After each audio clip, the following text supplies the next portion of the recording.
Greetings it all, and welcome back to Gresham Reads Graceling by Kristen Cashore.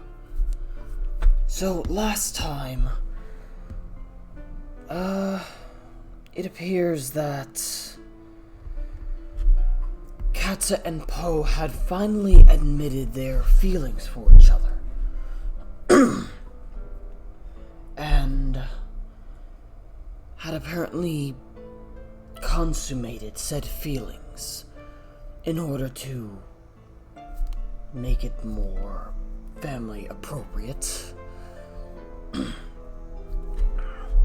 This they had done while on the trail to Monsea to discover if their theory about King Lek is true or not. Now, from what I can see, the next two chapters are relatively short. So I shall be reading them together. Also, if you hear coughing, Darkus is having one of his, congestion issues once again. Hey, sorry about that. Just woke up today and the freaking congestion just will not stop. It is fine, Darkus. It's not your fault.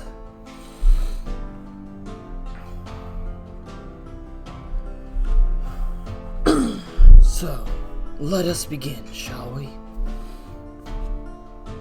Chapter 21. They had entire conversations in which she didn't say a word. For Poe could sense when Katza desired to talk to him, and if there was a thing she wanted him to know, his grace could capture that thing. It seemed a useful ability for them to practice, and Katza found that the more comfortable she grew with opening her mind to him, the more practiced she became with closing it as well. It was never entirely satisfying closing her mind, because whenever she closed her feelings from him, she must also close them from herself. But it was something. They found it easier for him to pick up her thoughts than it was for her to formulate. She thought things to him word by word at first, as if she were speaking, but silently. Do you want to stop and rest? Shall I catch us some dinner? I've run out of water.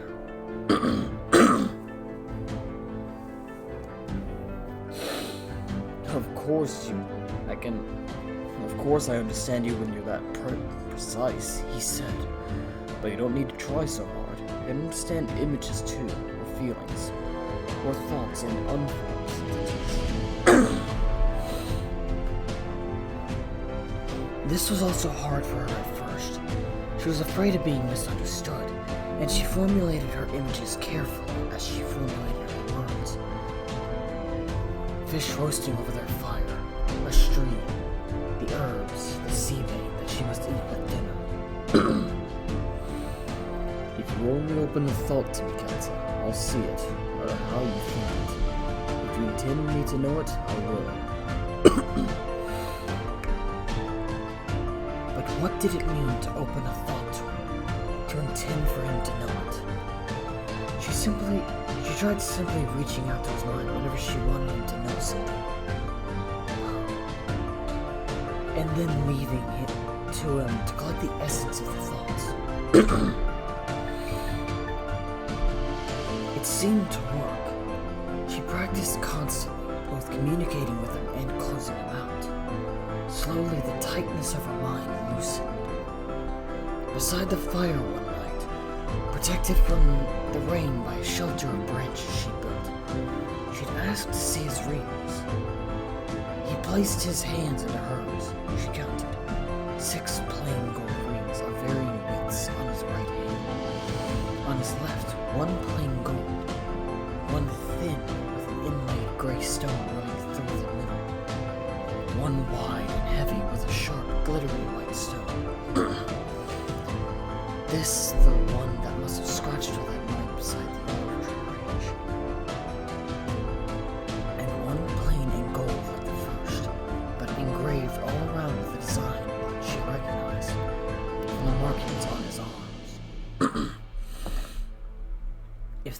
It was this ring that made her wonder if the rings had meanings. Yes, he said. Every ring worn by a Lined means something. This with the engraving is the ring of the king's 7th son. It's the ring of my castle, my princehood, my inheritance. Do your brothers have a different ring and marking on their arms that are different from yours? They do. She fingered the great heavy ring with the jagged white stone. This is the ring of a king. Yes, this ring is for my father. And this, he said, fingering the small one with the grained line running through the middle, for my mother. The plain one for my grandfather. Was he never king? His older brother was king. When his brother died, he would have been king had he wished it, but his son, my father, was young and strong and ambitious. My grandfather was old and unwell and content to pass the kingship to his son. And what of your father's mother and your mother's father and mother? Do you wear rings for them? No, they are dead. I never knew them. She took his right hand, and these? You don't have enough fingers for the rings on this hand. These are for my brothers, one for each. The thickest for the oldest and the thinnest for the youngest. Does this mean that your brothers all wear an even thinner ring for you? That's right. And my mother and grandfather too. And my father. Why should yours be the smallest, just because you're the youngest? That's the way it is, Katza. The ring they wear for me is different from the others. It is tiny inlaid gold, stone, and silver. For your eyes. Yes, it's a special ring for your grace. The Lined honor the grace. Well, and that was a novel idea. She hadn't known that anyone honored the grace. You don't wear rings for your brother's wives or their children. He smiled. No, thankfully. But I would wear one for my own wife, and if I had children, I'd wear a ring for each. My mother has 4 brothers, 4 sisters, 7 sons, 2 parents, and a husband. She wears 19 rings. And that is absurd. How can she use her fingers? He shrugged. I have no difficulty using mine. He raised her hands to his mouth and then kissed her knuckles. You wouldn't catch me wearing that many rings. He laughed and turned her hands over and kissed her palms and her wrists. I wouldn't catch you doing anything you didn't want to do. And here was what was rapidly becoming her favorite aspect of Poe's grace. He knew, without her telling him, the things she did want to do.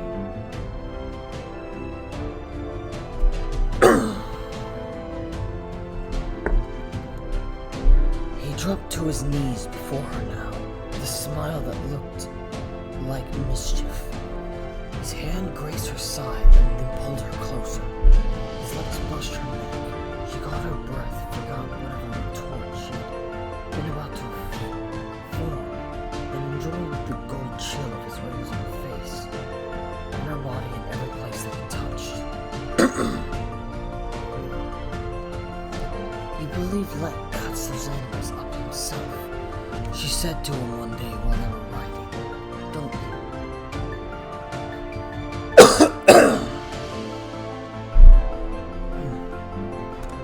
He glanced back at her. I realize it's a disgusting accusation, but yes, that's what I believe. And I also wonder about the sickness that man spoke of.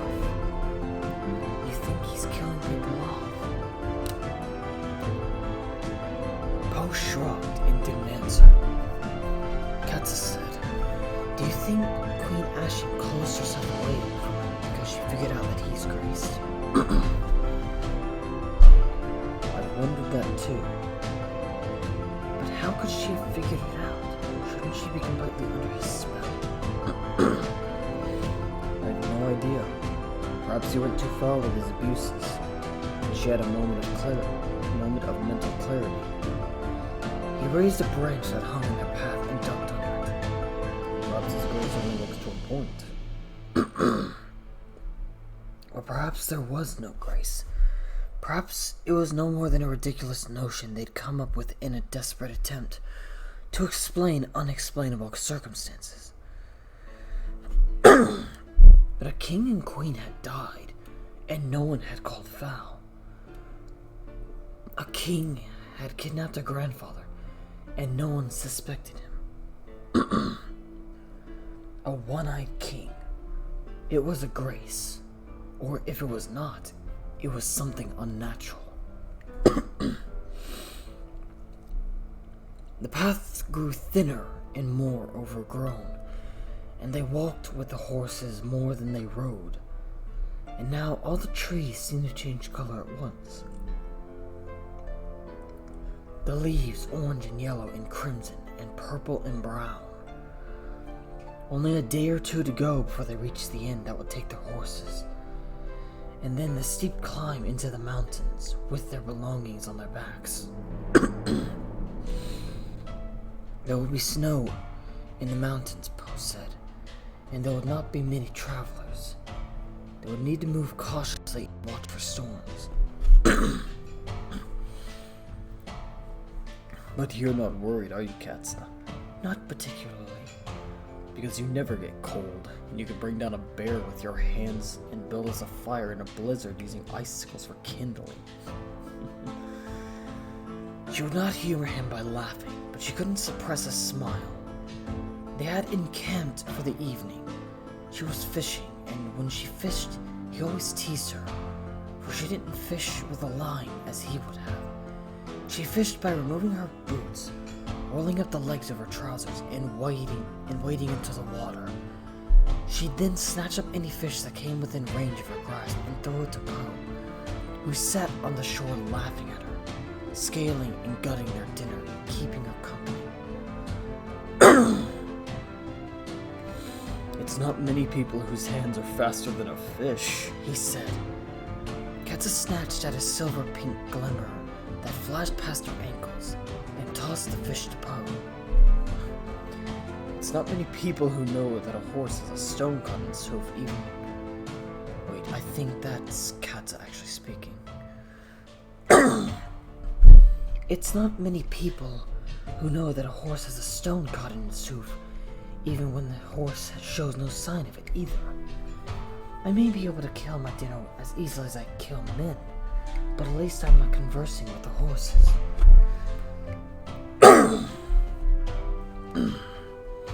I don't converse with the horses. I've only started to know if they want us to stop, and once we stopped, it's usually easy enough to find what's wrong. Well, regardless, it seems to me you are not in a position to marvel at the strangeness of my grace. Poe leaned back on his elbows and grinned. I don't think your grace is strange, but I think it's not what you think it is. She grabbed at a dark flash in the water and threw her fish to him. What is it then? Now that I don't know. But a killing grace can't account for all the things you can do. The way you never tire or suffer from the cold or from hunger. I tire. Other things too. The knack you have with fire and rainstorm. I'm just more patient than other people. Poe snorted. Yes, patience has always struck me as one of your defining characteristics. He dodged the fish that flew at his head and sat back again laughing. Your eyes are as bright as the water, with the sun setting before you, he said. You're beautiful. Stop it. And you're a fool. Come out of there, Wildcat. We have enough fish. She waded to shore. Meeting her at the edge of the water, he pulled her up onto the moss. Together they gathered up the fish and walked to the fire. I tire, Katsa said, and I feel cold and hungry.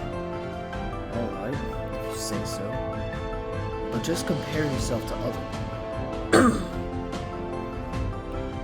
Compare herself to other people. She sat down and dried her feet. Shall we fight tonight? She nodded absently. He set the fish above the flames and hummed, and washed his hands and flashed his light at her from across the fire.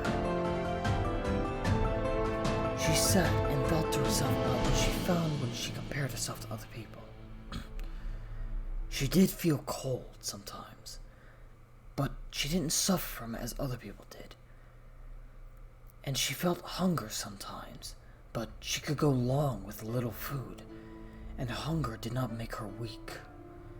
She couldn't remember ever feeling weak exactly, for any reason, nor could she ever remember ever having been ill.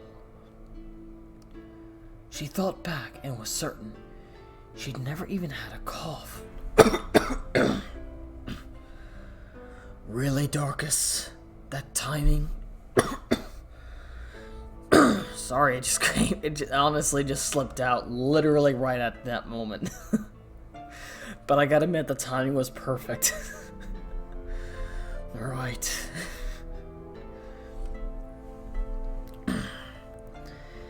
She stared into the fire. They were a bit unusual, these things, and she could see that, and she knew there was more. She fought and rode and ran and tumbled, but her skin rarely bruised or broke. She had never broken a bone, and she didn't suffer from pain the way other people did. Even when Poe hit her very hard, the pain was easily manageable. If she was being modest, she'd have to admit that she didn't quite understand what other people meant when they complained of pain. She didn't tire as other people did. She didn't need much sleep. Most nights she made herself sleep, only because she knew she should. Poe, he looked up from the fire. Can you tell yourself to go to sleep? What do you mean? I mean, can you lie down and make yourself fall asleep? Whenever you want, instantly. He squinted at her. No, I've never heard of such a thing.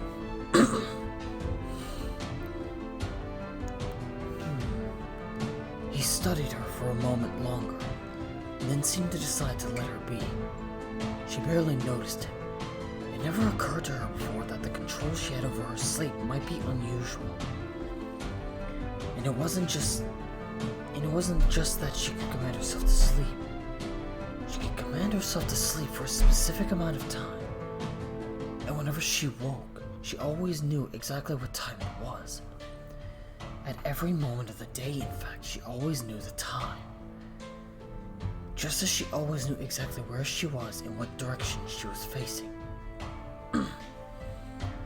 Which way is north?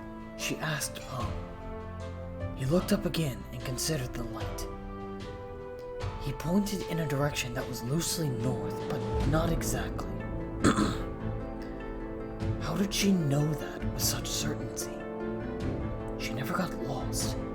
She never had trouble building a fire or shelter. She hunted so easily. Her vision and her hearing were better than those of anyone she'd ever known.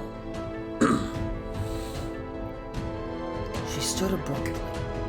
She strode a few steps back to the pond and stared into it without seeing it. The physical needs that limited other people did not limit her. The things from which other people suffered did not touch her.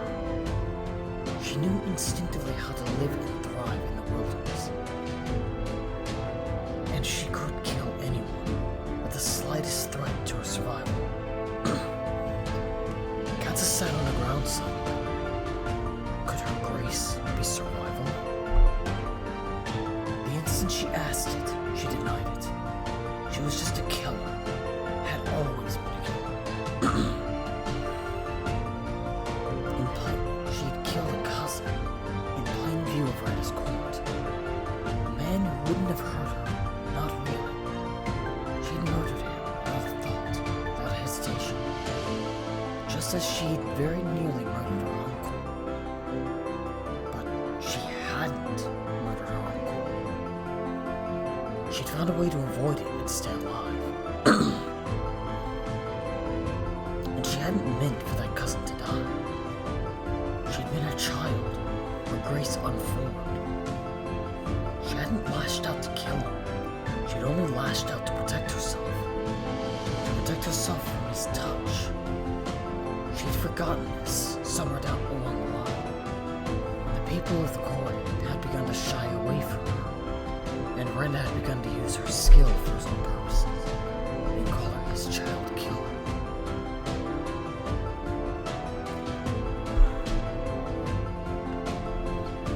Her grace was not killing. Her grace was survival. She laughed then, for it was almost like saying her grace was life. And of course, that was ridiculous. She stood again and turned back to the fire. Poe watched her approach. He didn't ask what she was thinking. He didn't intrude. He would wait until she wanted to tell him. She looked at him, measuring her from across the flames. He was plainly curious. "I've been comparing myself to other people," she said. "I see," he said cautiously. She peeled back the skin of one of the roasting fish and sliced off a piece. She chewed on it and thought. Poe? He looked up at her. "If you learned that my grace wasn't killing," she said, "but survival." He raised his eyebrows. "Would it surprise you?" He pursed his lips. "No, it makes much more sense to me."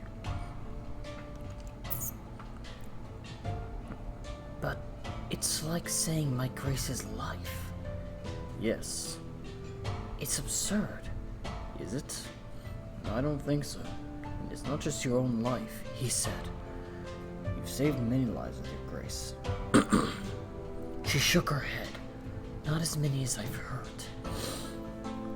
"Possibly, but you the rest of your life to tip the balance. You'll live long." The rest of her life to tip the balance. Katza peeled the flesh of another fish away from its bones. She broke the flaky meat apart and ate it, and thought about that, smiling. So, it appears that my theory is actually correct. Though not quite what I had expected. I honestly expected it was more along the lines of self-preservation, not straight up survival of any and all that she wishes. Curious.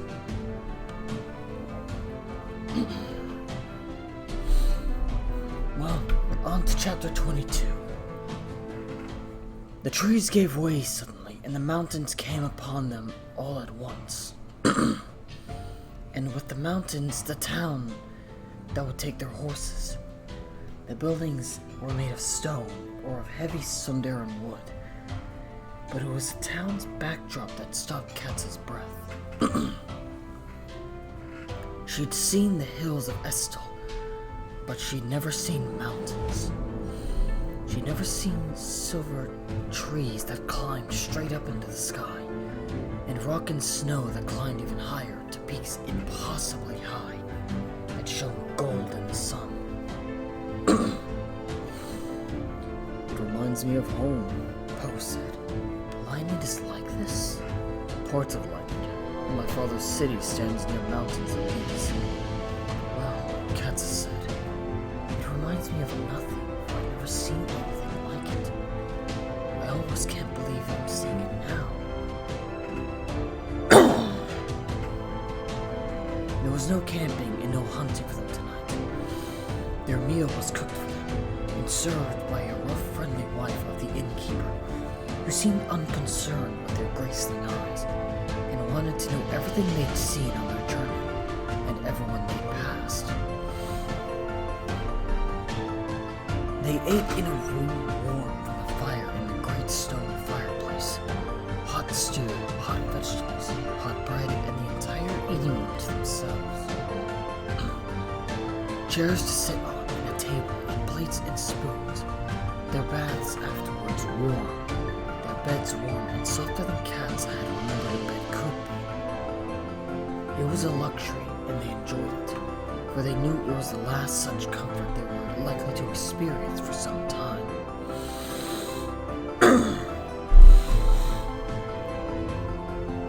They left before sunlight broke over the peaks, with provisions wrapped by the innkeeper's wife, and cold water for the inn's well. They carried most of their belongings, all that they had not left behind with the horses. One bow and one quiver on Cat's back, as she was the better shot. Neither of their swords, though both carried dagger and knife. Their bedrolls, little clothing, coins, the medicines, the maps, and a list of council contacts. The sky they climbed towards turned purple, then orange and pink. The mountain path bore the signs of the crossings of others, fires gone cold, boot impressions in the dirt. In some places, huts had been built for the use of travelers, empty of furniture but with crude, functional fireplaces, built by the combined efforts of Sunder, and Monsea. In a long time ago, when the kings worked together for safe passage of travelers across their borders.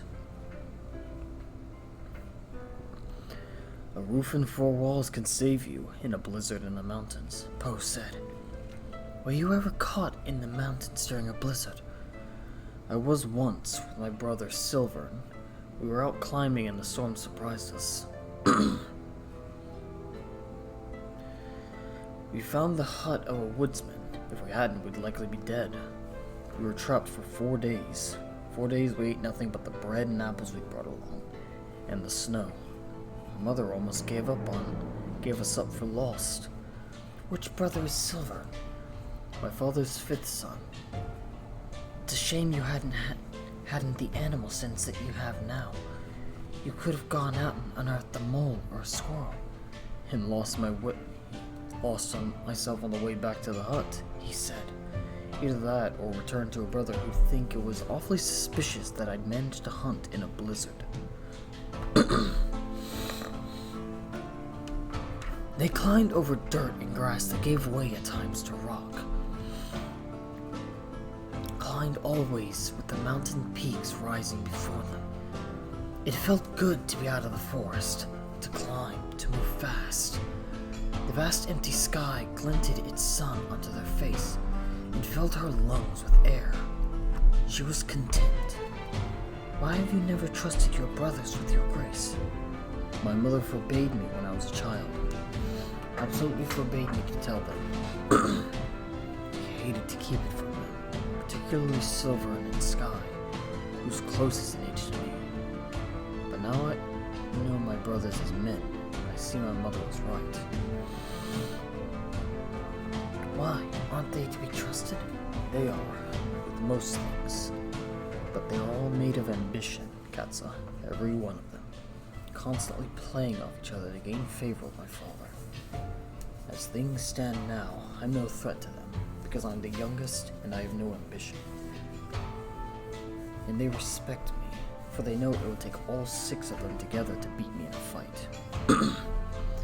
But if they knew the truth of my grace, they'd try to use me. They wouldn't be able to help themselves. But you wouldn't let them. No, but then they'd resent me.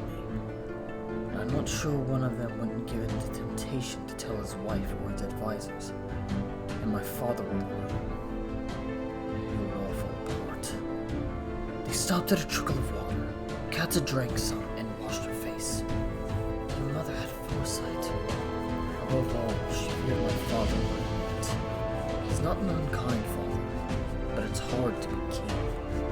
Men will trick power away from a king, however they can. I would have been too useful.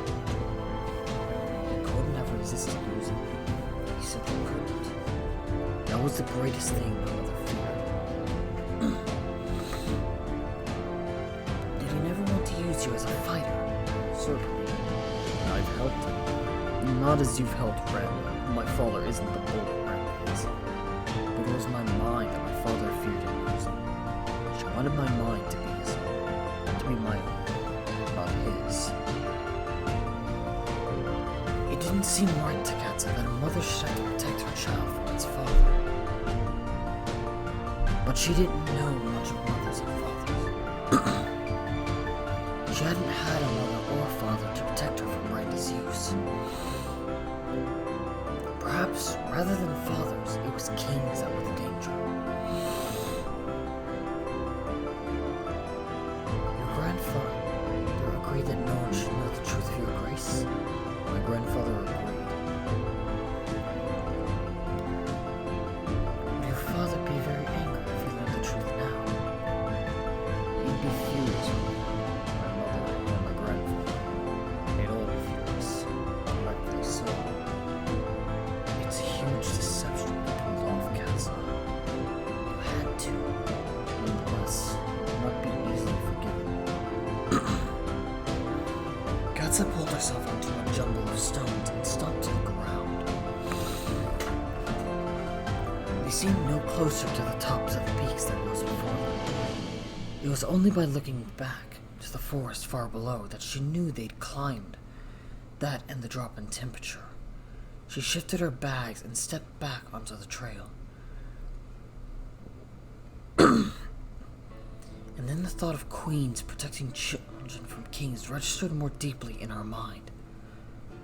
Poe, Lek has a daughter. Yes, Bitterblue. She's 10. Bitterblue could have a role in this strange affair.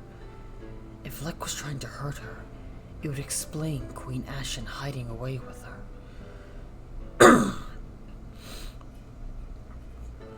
I do not like the line that this is going.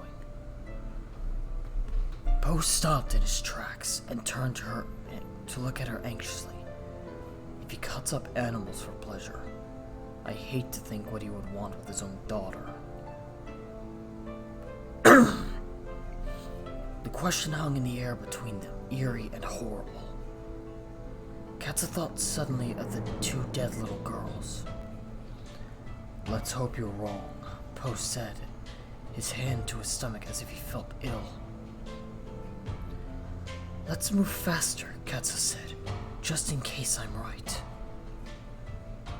They set off almost at a run. They followed the path upward, through the mountain that separated them from Monsea and whatever truth it contained. They woke the next morning on the floor of a dusty hut to a dead fire in a winter cold that seeped through the crack under the door. The frozen stars melted as Katza and Poe climbed, and the light spread across the horizon. The path grew steeper and more rocky. The pace of their climb pushed away the chill and the stiffness that Katza didn't feel, but that Poe complained of. I've been thinking about how we should approach Lek's court, Poe said. He climbed from one rock to another, and jumped to a third. What were you thinking? Well, I'd like to be more certain of our suspicion before meeting him. Should we find an inn outside the court and stay there our first night? That's my thought. But we shouldn't waste any time.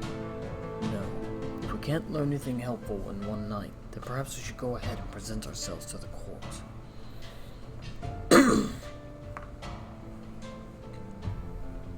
They climbed, and Katza wondered what they would be like.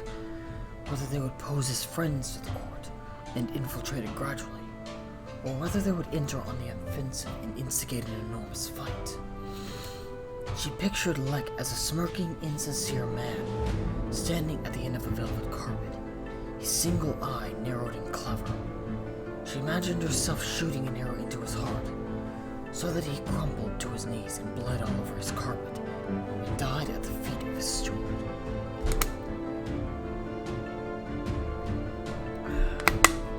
At Poe's command, her strike, it would have to be at Poe's command. For until she knew the truth of his grace, she couldn't trust her own judgment.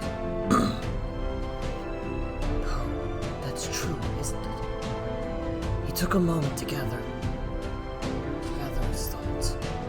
I have some ideas about that as well, he said. Once we're in Monsea, would you consent to do what I say, and only what I say, until I have a sense of Lex power? Would you ever consent to that? Of course I would, Poe. In this case, you must expect me to behave strangely. I'll have to pretend I'm graced with fighting, no more than I believe every word he says.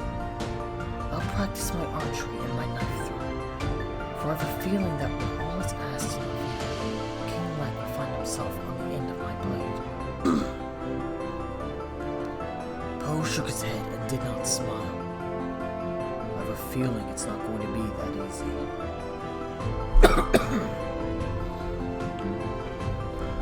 The third day of their crossing was the windiest and the coldest.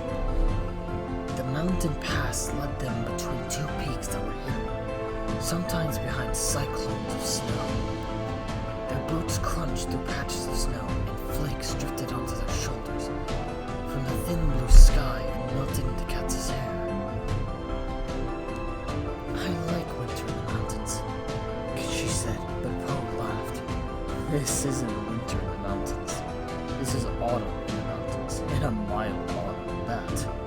Winter's ferocious. I think I should like that too, she said, and Poe laughed again. I wouldn't be surprised. You'd thrive on the challenge of it. The weather held so that Katz's declaration could not be put to the test.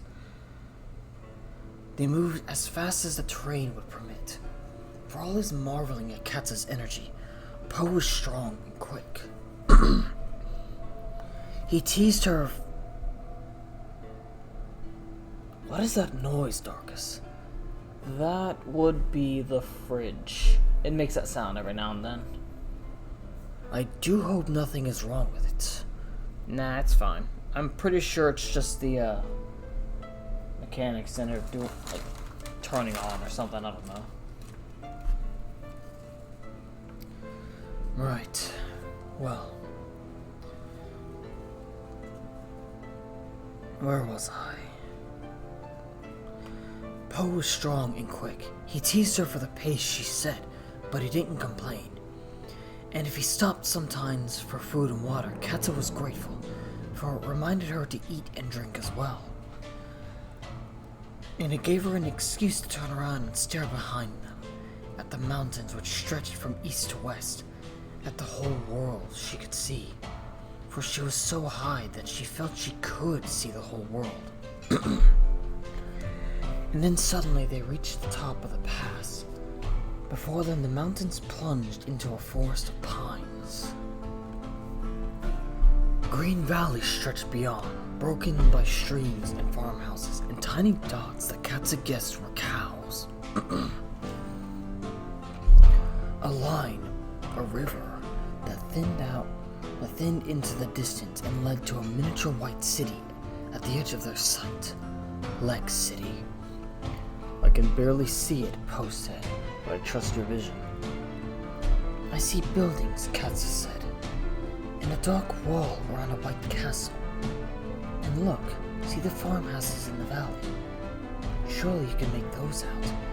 And the cows. Do you see the cows? Yes, I can see them, now that I've mentioned it. Now that you mention it. It's gorgeous, Katza. Have you ever seen a sight so gorgeous? She laughed at his happiness. For a moment, as they looked down on Monsea, the world was beautiful and without worry. The downhill scramble was more treacherous than the uphill climb. Poe complained that his toes were liable to burst through the front of his boots, and then he complained that he wished that they would, for they ached from the constant downhill beat of his feet. And then Katza noticed that he had stopped complaining altogether and sank into preoccupation.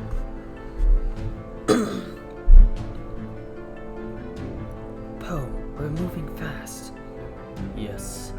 He shaded his eye with his hand and squinted down at the fields of Monsea. I only hope it's fast enough. They camped that night beside a stream that ran with melting snow. She sat on a rock and watched his eyes that glimmered with worry. He glanced at her and smiled suddenly. Would you like something sweet to eat with this rabbit? Of course, she said, but it makes little difference what I want if all we have is rabbit.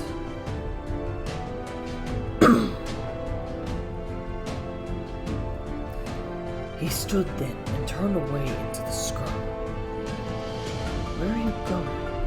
He didn't answer. His boots scraped on a rock as he disappeared into blackness. She stood. Poe! Do not worry your heart, Katza. His voice came from a distance. I'm only finding what you want. I think I'm just going to sit here. Sit down. You'll ruin my surprise. She sat, but she let him know what she thought of him in a surprise, rattling around in the dark and breaking his ankles on the rocks most likely, so she'd have to carry him the rest of the way down the mountain. A few minutes passed and she heard him returning. He stepped into the light and came to her, his hands cupped before him. When he knelt before her, she saw a little mound of berries in his palm.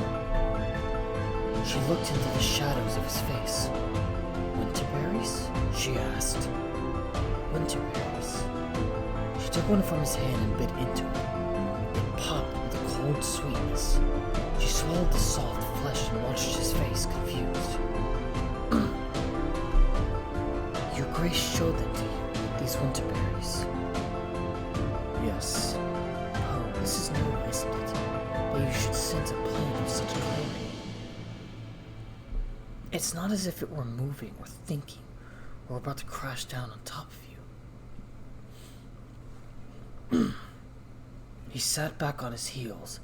He tilted his head. The world is filling in around me, he said, piece by piece. The fuzziness is clearing. To be honest, it's a bit disorienting. I'm ever so slightly dizzy. Katza stared at him. There was nothing to say in response to this. His Grace was showing him winter berries, and he was ever so slightly dizzy. Tomorrow he'd be able to tell her about a landslide on the other side of a world, and they would both faint. She sighed and touched the gold in his ear. If you put your feet into the stream, the snow water will soothe your toes, and I'll rub the warmth back into them when you're done. And if I'm cold in places other than my toes, will you warm me there too? His voice was a grin and she laughed into his face. But then he took her chin into his hand and looked into her eyes seriously.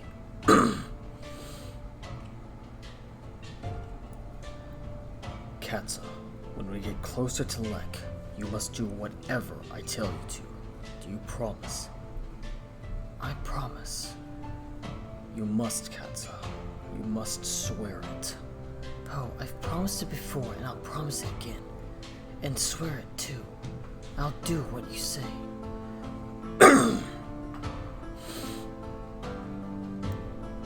He watched her eyes and then nodded.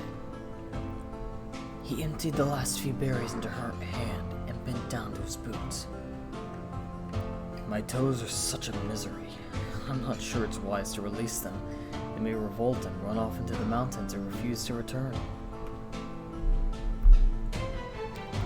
She ate another winterberry. I expect I'm more than a match for your toes.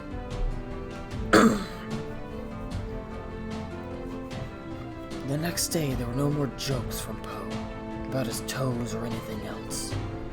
He hardly spoke, and the further down the path that led to King Lek, the more anxious he seemed to become.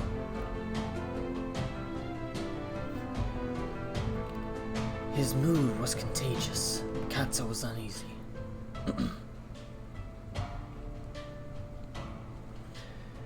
You'll do what I say when the time comes?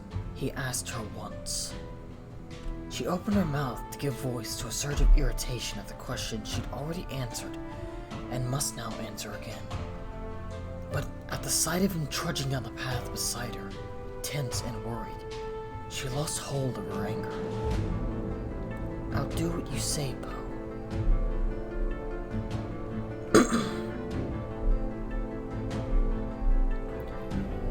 And that concludes this portion of the story. It was interesting seeing the discovery of Katz's grace, or what it truly was. And it makes sense. From what I recall, Katz's cousin was a despicable man. A perverse man who possibly believed that women were merely toys to be used, which is, in all honesty, a disgusting thought.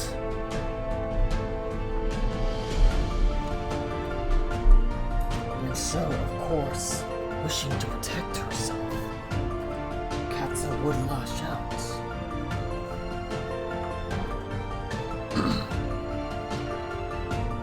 So to discover that her grace truly is survival of both herself and of those whom she wishes to protect, it is fascinating.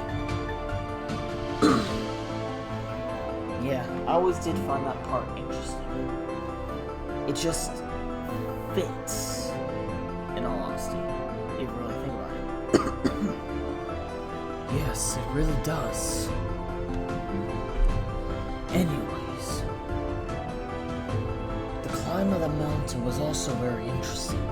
It didn't tell much, admittedly, and there was not much challenge for them, aside from the climb down. In all honesty, I'm wondering if they're climbing down facing forward. I honestly find it easier when going on an incline to kind of go sideways. That way, your feet have full grip while you're traveling sideways, and it doesn't put much stress on your toes. That would make sense, but, well, neither of us are professional mountain climbers. Very true. So, for all I know, that might actually be the complete wrong way to do it. But I just see it as more surface area on a wider plane, I guess, so to speak. It would make sense, though. Anyways, I do hope you all enjoyed these two chapters. I certainly found them fascinating. If you did, feel free to leave a like and a comment down below telling your favorite part.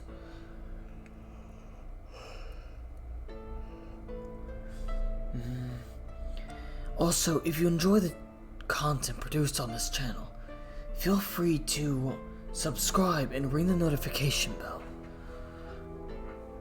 Also, share this video around so that others may be aware of this series.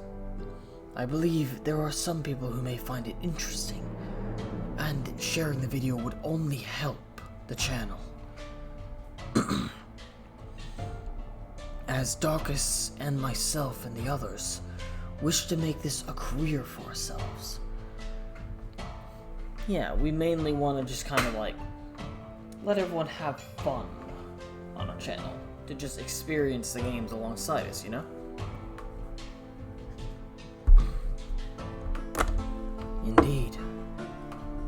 And I'll admit, work right now is kind of getting in the way. I literally only have 2 days to record properly, so it's a little difficult. But I'm still managing so I can get the videos out to you guys. Right. In the meantime, I am Gresham's et al., and I will see you for the next chapter or 2. Do have a good day.